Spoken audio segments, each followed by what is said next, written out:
Hi kids, Miss Dawn here with another story for you. Today we are going to read the book Don't Need Friends by Carolyn Crimi. Rat had a best friend named Possum. Rat and Possum did everything together. Until Possum had to move to another junkyard, leaving Rat behind. So one fall day, Rat made a decision. Don't need friends? Don't need 'em at all, he grumbled. Morning, Rat, said Mouse. How do, how do? Terrible, said Rat as he scrounged for scraps. And don't ever ask again.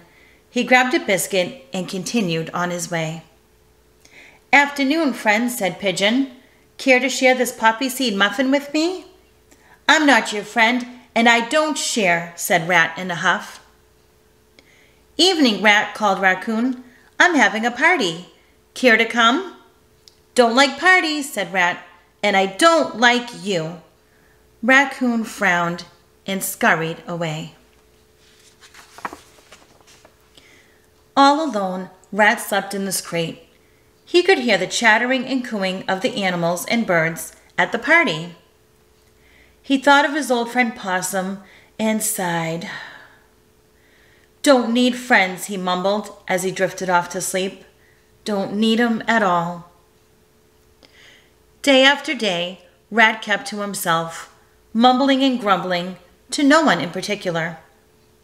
If anyone spoke to him, he just sneered. Pretty soon, the animals stopped inviting Rat to parties. They stopped asking him to share their meals. They even stopped saying hello. Fine with me, thought Rat. Don't need friends, don't need 'em at all. Then one day, a dog moved in. He was big, he was dirty, and he was a real grouch. Don't you come near me, snarled Dog, as Rat made his morning rounds for scraps. Fine with me, said Rat. So Rat and Dog stayed on opposite sides of the junkyard. Rat in his crate and Dog in his barrel. Sometimes they watched each other from across the way. Hey, Rat, barked Dog, don't you come over here. Don't you come over here either, shouted Rat. At night, Rat could hear Dog howling to the moon. It wasn't a friendly sound. Then winter came, and the nights were long and cold. All the other animals huddled together, telling stories and keeping each other warm. Rat could hear them giggling as he sat all alone in his crate. Hey, Dog, Rat called. Don't even think of coming over here. Don't worry, Dog shouted. I won't. But that night, when Rat heard Dog howling at the moon, he wondered why Dog sounded so lonely. Forget about that, Rat mumbled to himself as he turned his back to Dog's howling. Who cares about Dog anyway? One winter morning, the temperature dropped to an all-time low. Snow covered the junk piles. Ice glistened off old hubcaps.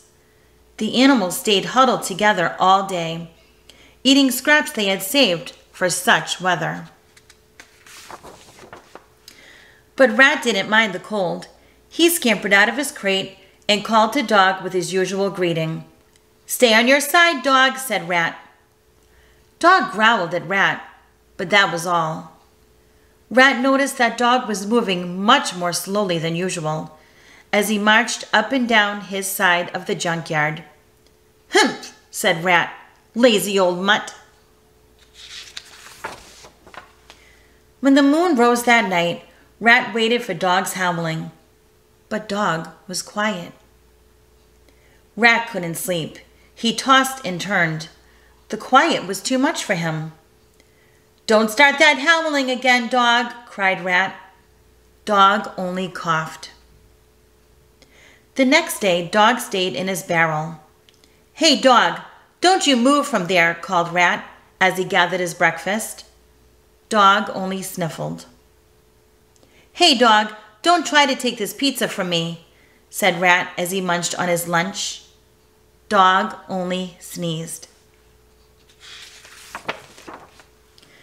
The sun set behind a mountain of junk, and still Dog did not move from his barrel. "Fine," shouted Rat. "Stay in there. See if I care." As Rat stomped off to his crate, he stumbled upon the greatest treasure he could ever have imagined. It was a foot-long salami sandwich. "Better grab this before someone else sees it," Rat thought. He started to drag it home and then stopped. It was an awfully big sandwich, big enough for two. "Don't need friends, don't need 'em at all," grumbled Rat as he rolled the sandwich towards Dog's barrel. "Hey, Dog, don't move. Stay right where you are." Dog lifted his head and sniffed the air. "Don't you dare bring that sandwich this way," he said, thumping his tail on the side of the barrel. Rat pushed and pulled and dragged and rolled that foot-long salami sandwich right to the front of Dog's barrel. "Don't eat it all," snarled Rat. "Save some for me." Rat ate from one side of the sandwich, while Dog ate from the other. When they were finished, Dog licked his lips and sighed. His eyes looked brighter, his ears perked up, his tail wagged wildly. "Don't suppose you want me to thank you," said Dog. "Nope," said Rat. "I don't." A fierce wind whipped through the junkyard, making Rat's fur stand on end. Without a word, Rat crept inside Dog's barrel and curled up next to Dog. "Don't expect me to let you do this again," said Dog. But the next night, when Rat came back, Dog didn't complain. And the night after that, and the night after that. Soon, Dog and Rat were making their morning rounds together, searching for scraps. Sometimes they accidentally dropped a French fry or two near the smaller animals' homes. "Hate French fries," Rat grumbled. "Who needs 'em?" said Dog. And when the moon was especially full and bright, Rat and Dog howled together in harmony. "Don't need many friends," thought Rat each night as he lay next to Dog. "Just need one." The end. So what did you think of that story? Man, Rat and Dog sure were grumpy, huh? But in the end, they made friends. And they were nice to each other. It's always great to have a good friend. All right, guys, thanks for joining me. Until next time, have a good day and a good night.